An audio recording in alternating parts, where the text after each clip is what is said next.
Informasi kalau mau ke luar negeri jadi TKI atau training Korea itu harus mempunyai skill minimal satu jurusan skill, misalkan mempunyai skill kursus mobil bensin atau kursus instalasi listrik atau ikut las dan lain-lainnya. Kebetulan saya mempunyai 3 itu. Kalau untuk niatnya untuk bekerja, atau yang penting keluar negeri dulu, yang penting mau keluar negeri karena pengen cari modal waktu itu harus keluar negeri. Terus di sana di industri atau di apa? Di sana ada beberapa teman-teman, tapi di perusahaan juga. Perusahaan waktu itu perusahaan press untuk pembuatan komputer yang resmi PJ waktu itu PJ TKI. Di agensinya itu 6 bulan saya di sana. Terus setelah itu terima gaji, yaitu setiap bulannya terima gaji resmi itu. Berapa Mas gajinya, boleh tahu nggak? Kalau waktu itu ya, kalau dirupiahkan ya sedikit Mas. Sekitar 400.000 tahun 95. Assalamualaikum warahmatullahi wabarakatuh. Sahabat media, masih bersama kita Cipta Karya Media. Pada kesempatan kali ini kita akan mewawancarai seorang yang pernah mengawali karirnya menjadi TKI ke luar negeri. Jadi nanti kita akan mendengarkan bersama-sama kisah sukses, kisah sedihnya, kisah suka dukanya menjadi TKI di luar negeri. Untuk itu kita langsung saja berkenalan dengan Mas Dedi. Pada kesempatan kali ini jenengan saya repotkan untuk bercerita Mas Dedi untuk kisah jenengan, pengalaman jenengan menjadi TKI di luar negeri. Tapi sebelumnya Mas Dedi untuk perkenalan dulu. Siapa itu Mas Dedi sebenarnya? Alamatnya di mana? Monggo Mas Dedi. Siap. Nama saya Dedi Setiawan, tinggal di Siwalan, Sentolo, Kulon Progo, Yogyakarta. Dulu Mas Dedi mengawali minat untuk menjadi TKI itu tahun berapa dan munculnya itu dari mana? Prosesnya seperti apa Mas Dedi? Monggo. Dulu waktu itu saya merantau di Sumbawa.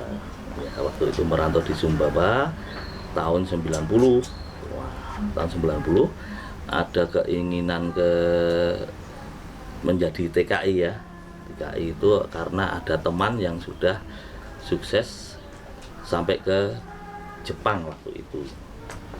Tapi waktu itu saya termotivasi dengan teman saya tadi ya, terus langsung punya keinginan, semangat karena untuk merubah kehidupan sebenarnya. Nah, setelah itu saya mencoba menghubungi pihak Balai Latihan Kerja di Bima karena saya dulu merantau di Sumbawa, Bima. Informasi kalau mau ke luar negeri jadi TKI atau training Korea itu harus mempunyai skill minimal satu jurusan skill, misalkan mempunyai skill kursus mobil bensin atau kursus instalasi listrik atau ikut las dan lain-lainnya. Kebetulan saya mempunyai 3 itu karena sambil menunggu informasi kepergian sebenarnya minatnya ke Jepang. Sebenarnya minat. Tapi yang ada waktu itu ke Korea, langsung informasinya ya sudah langsung gabung ke Korea. Tapi itu melalui biro TKI gitu ya Mas Dedi? Ya, ada agensinya. Ada agensinya. Dari agensi itu berarti pelatihannya di agensi. Pelatihannya memang atau cari sendiri? Tidak, kalau pelatihannya lewat agensi yang ngutus. Nanti kalau setelah sudah masuk nanti dikirim ke suatu tempat untuk pelatihan dan menunggu visa untuk kepergiannya. Nah tentunya gini Mas Dedi, kalau di luar negeri kan kita terkendala bahasa. Ya. Nah, mengenai bahasa itu ada pelatihan bahasa nggak? Ada juga. Pelatihan bahasa langsung bahasa Korea atau bahasa Inggris atau gimana? Yang pertama ada training juga bahasa di Cianjur. Di Cianjur. Ya, masa di Cianjur itu pas saat menunggu visa keberangkatan kan masih ada training bahasa tiap hari, di training terus itu. Selama berapa? Selama menunggu itu 3 minggu. 3 minggu. Berarti bahasa aktif gitu ya, bisa komunikasi, nggak sekedar pasif tapi bahasa Korea aktif gitu ya? Korea aktif yang saat itu sering dipakai. Oh, yang sering-sering dipakai. Oh, terus tahun berapa sih Mas? Itu tahun 95. Tahun 95. Berarti dulu ya mencari pekerjaan di luar negeri itu ya masih jarang ya Mas. Jadi bukan seperti saat ini lah, gampang, media sosial juga Betul. banyak. Iya. Terus dulu pas mau ke Korea itu niatannya di industri atau di mana? Kalau untuk niatnya untuk bekerja, Atau yang penting nah, keluar niatnya negeri dulu, gitu. sepenting mau keluar negeri karena pengen cari modal waktu itu harus keluar negeri. Harus keluar negeri. Terus di sana di industri atau di apa? Di sana ada beberapa teman-teman, tapi di perusahaan juga. Perusahaan waktu itu perusahaan press untuk pembuatan komputer. Press pembuatan komputer. Press akan ada press yang untuk tabung komputer. Dulu kan tabung nggak ada iya, ya kan. Iya, bikin apa sudut-sudutnya itu harus dipres mesin itu bahaya banget.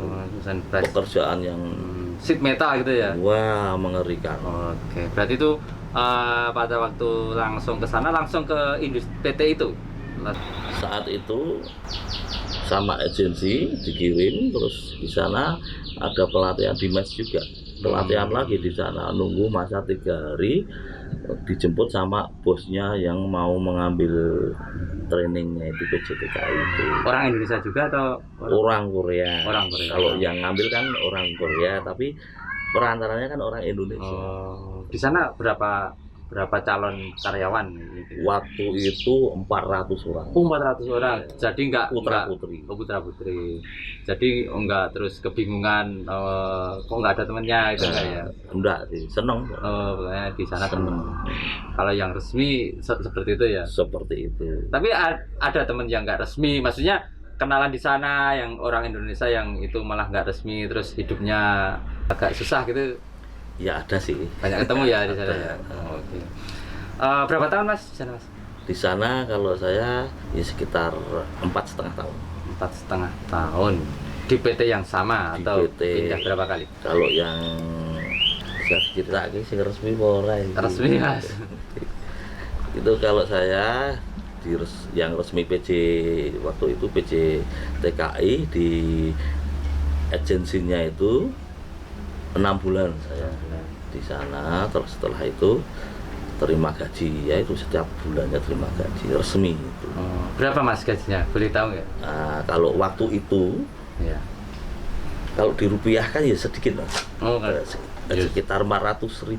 400.000 tahun 95. 95. UMR di sini di Jogja lah di Kulon Progo. Di Jogja waktu itu ya sedikit, orang pegawai negeri aja masih 177.000. Berarti ya 3 kali lipat dari sini ya. Ya udah mending lah, udah mending ya.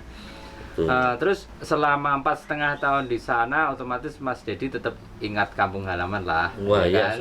Selalu ingat kampung halaman. Terus kiat-kiatnya Mas Dedi untuk ya kan mesti nggak bakal selamanya tadi di luar negeri. Mesti Mas Dedi punya cita-cita untuk membangun di rumah, untuk membuka lapangan pekerjaan atau berwirausaha di rumah. Itu niatnya seperti apa, Duk?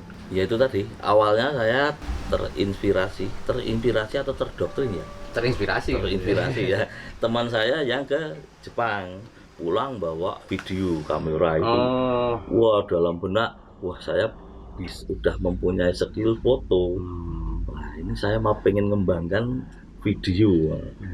Saya mau beli kamera di luar negeri. Itu semangat banget. Ternyata juga terlaksana, mempunyai handycam dulu waktu itu. Bawa pulang. Oke, kalau boleh tahu ini Mas Dedi, Yeah. Kalau boleh tahu kan yang namanya 400 won ya, Yeah, 400.000 ya, yeah. 400.000 kan terbilang banyak ya pada waktu itu nggak terus dibandingkan sekarang Yeah.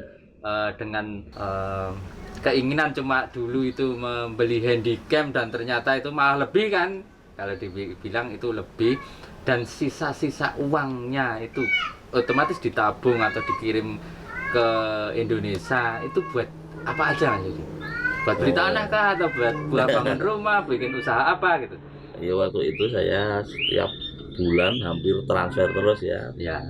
Kebetulan masuk rekening saya. Ya. Lewat itu terkumpul juga sampai di Indonesia. Sebenarnya udah lama kalau saya pulang ditanya sama teman-teman, kalau pulang terus mau bikin usaha apa? Saya langsung, wah untuk sementara jualan es batu. Saya bilang gitu. Beli freezer jualan es batu. Nah, memang ternyata memang benar saya jualan es batu dimasukkan di warung-warung.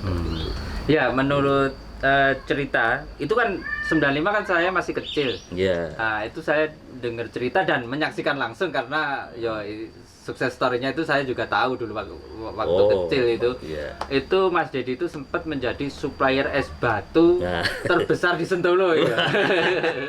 Ya enggak terbesar. Oh, ya, biasa. Tapi lumayan dulu istilahnya pelanggannya itu banyak ya Mas Dedi. Banyak sekali saya masukkan di warung-warung. Satu hari habis. Pertama punya freezer satu. Wah, satu hari habis. Kemudian beli lagi freezer. Jadi freezernya 2. Satu hari habis terus. Wah, seneng banget itu waktu itu.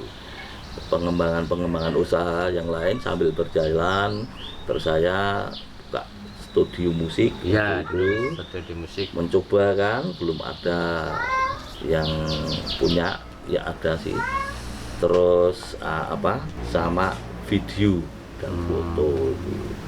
Mulai dulu proses. itu tahun berapa Mas mulai usaha balik ke Indonesia? Itu berarti tahun 2000-an ya? Kalau pulang Indonesia Iya. tahun 2000. Tahun 2000. Terus menikah. Ya. Harus menikah dulu, Mas. Oh iya. Menikah dulu. Iya, itu targetnya karena umur 30 pulang ke Indonesia harus menikah. Kemudian langsung bikin usaha tahun 2003. 2003 itu bikin usaha studio musik. Studio musik. Masukan dari teman-teman semua. Tuh. Katanya dulu satu-satunya studio musik di Kaluran Sentolo ya? Nah, kalau di Kaluran Sentolo memang ya. Satu-satunya ya? Satu-satunya. Satu-satunya ya. Di Iya. Kaluran Sentolo satu-satunya studio musik dan hampir kumpulan-kumpulan pemuda yang suka musik itu ya gedenya di jenengan. Oh, iya. Bisa meniti karir permusikan itu di studio jenengan, entah Iya. itu yang sekarang masih eksis atau enggak, itu tetap dulu awalnya dari jenengan ya. Memang saya juga ngamati. Oh, ngamati. Ya. Waktu itu satu hari yang ke studio itu banyak sekali, sekitar 9 jam, 6 jam, sampai nggak hampir berhenti itu. Terus dikenal sama anak-anak itu, ternyata wah, bergaul sama anak-anak asik juga, mendengar lagu-lagu baru juga gitu. Akhirnya anak-anak muda itu, wah Mas, diadakan untuk festival band-bandan. Oh siap. Nah, akhirnya di situ mungkin menyalurkan bakat anak-anak muda di Kelurahan Sentolo yang jelas itu. Nah, akhirnya ya sudah itu tadi, pentas-pentas ada-adakan. Seneng banget anak-anak, generasi ke generasi bergantian lagi. 1-2 tahun ada yang baru lagi, anak-anak yang ngeband itu. Setiap 1 tahun kan saya nyebar stiker di sekolah-sekolah, terutama di situ. Asik pokoknya. Ya. Berarti hampir semua pemusik di Sentolo itu nama Mas Dedi itu tetap melekat di hati. Iya, memang. Saya juga agak kaget. Ketemu di Tok Sono, Mas Dedi studio. Ketemu di mana-mana itu, saya yang mana ya tahun ini. Wah, saya sekolah di sini. Wah. Saya seneng di sini. Di situ kayaknya itu ada ya rasa gimana ya, seneng juga. Wah, masih diingat Masih itu. diingat, ya. Melekat dia itu, wah, diwarai gitar studio itu. Oke. Untuk itu Mas Dedi, mungkin ini di akhir-akhir pembicaraan kita ya Mas Dedi. Yeah. Nanti Mas Dedi tetap saya minta memberikan motivasi ke generasi muda, entah itu yang mau jadi TKI, yang punya keinginan mencari modal di luar negeri, itu kiat-kiatnya seperti apa. Nanti Mas Dedi memberikan motivasi, arahan dan bimbingannya, dan Mungkin bagi yang ragu-ragu untuk ke luar negeri, mungkin Mas Dedi bisa mengarahkan ke sisi lain yang lebih positif. Mungkin gitu Mas Dedi, monggo untuk closing statement untuk percakapan kita hari ini, monggo Mas Dedi. Oke, terima kasih para pemirsa, terutama anak-anak muda yang harus meneruskan cita-cita Anda sekalian semuanya. Kalau mau meniti karir menjadi orang yang sukses, tentunya harus pantang menyerah. Itu pertama, pantang menyerah. Siapkan mental untuk Anda semuanya. Mental itu penting sekali. Dengarkan orang tua kalau memberi masukan, itu penting juga. Dan untuk semuanya warga di Kelurahan Sentolo, dukunglah anak-anak generasi muda yang ingin meniti karir atau pengen pergi bekerja ke luar negeri. Itu tentunya harus semangat apapun halangan rintangannya, jangan patah semangat, jangan mudah putus asa. Itu yang harus dilakukan. Jangan hanya teori, tapi kerjakan. Do it, harus dikerjakan. Oke. Jangan putus asa. Ya. Yang jelas kalau mau ke luar negeri harus melewati jalur yang resmi. Ada agensinya, Balai Latihan Kerja, dan juga harus mendaftar di Depnaker. Itu penting sekali. Karena apa? Karena kalau kita itu resmi, kita akan didukung sama duta yang ada di luar negeri. Kedutaan di luar negeri akan mendukung kita karena kita itu resmi.